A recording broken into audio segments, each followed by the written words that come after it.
चंद्रपूर जिल्ह्यातील ग्रामीण आणि शहरी भागात महसूल जमिनीवरील अतिक्रमणधारकांना दिलासा देण्यासाठी आमदार सुधीर मुनगंटीवार यांनी पुढाकार घेतला आहे।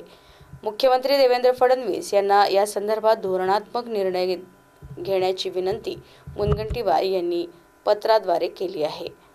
चंद्रपुरात अतिक्रमणधारकांची संख्या मोठी आहे। घरकुल योजनेअंतर्गत पट्टे वाटप केल्यानंतरही मोठ्या प्रमाणात अपात्र लाभार्थ्यांचे महसुली जमिनीवर अतिक्रमण आहे। सर्वोच्च न्यायालयाच्या निर्देशानुसार चंद्रपूर जिल्ह्यातील ग्रामीण व शहरी भागातील महसूल जमिनीवर अतिक्रमण करून राहणाऱ्या हजारो रहिवाशांना अतिक्रमण हटविण्याच्या नोटीस देण्यात आलेल्या आहेत। हे अतिक्रमण 2001 च्या पूर्वीचे असून महसुली जमिनीवरील अतिक्रमण नियमानुकूल करण्याची मागणी लोकप्रतिनिधींमार्फत होत आहे।